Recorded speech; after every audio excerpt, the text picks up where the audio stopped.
Our movement is now all women-led. Our executive director are all women, and we expanded beyond combatants into all members of society, but having an all women-led movement is a wonderful thing. I recommend it. October 7th, I gotta say that for me, for the first time, I explicitly felt dehumanized an Israeli here in America, while I never felt dehumanized from my Palestinian friends in Palestine. It was quite a stark difference. October 7th put our movement in a test like the war in 2014. There was a sense, because our friendships are deep and they are forged in bodies on the line, fighting the occupation. We had a good sense, the founders of the movement did, that we can get through this, we just didn't know how to do it.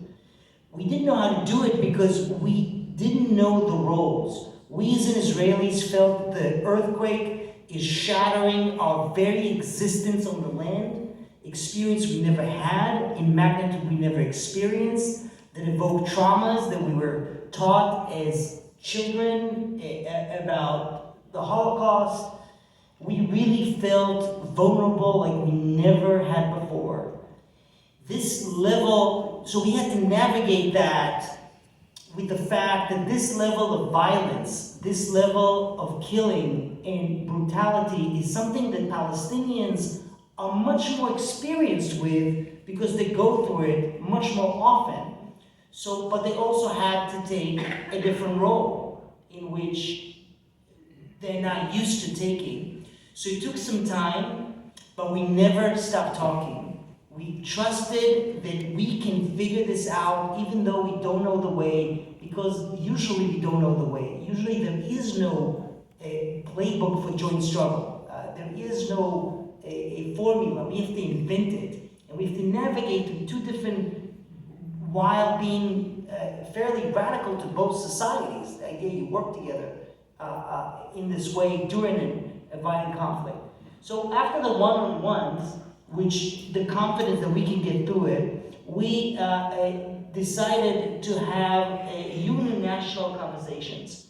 Before we broadened the circles from the core circle, which the conversation was also very difficult, we decided to have a uninational conversations, and those were extremely valuable.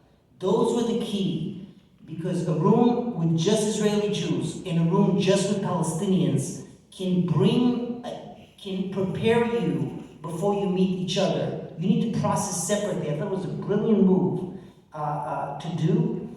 And then we brought a broader movement together where we had to negotiate, translate for each other what the other peoples are going through on their TV, on their social media, living through a whole nother movie, a whole nother reality.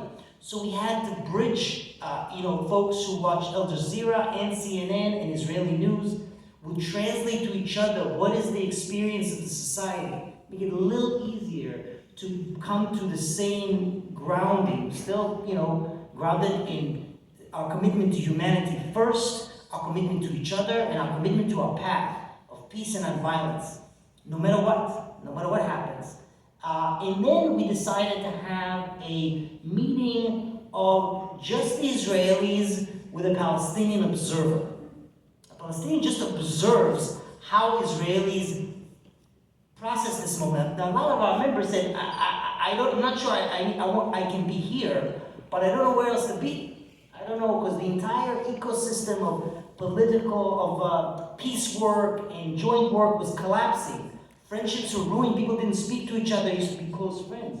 We were in a complete collapse, but we insisted in the same. We had a conversation with Palestinians where an Israeli, Avner was, present, just to better translate to our own, we're a binational community, but to the uninational part of our community, how to process that. That was very, very helpful. And we came out for a ceasefire and a hostage deal, and immediate return of the hostages, and the release of Palestinian prisoners who were abducted and are still in Israeli jails, many of them tortured and innocent.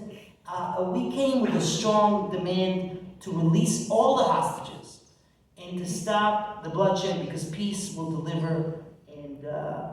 And then we start people reaching out to us. We have an office in Bajara, and people needed a space because all the other spaces collapsed. And they're like, well, you seem to be holding it together.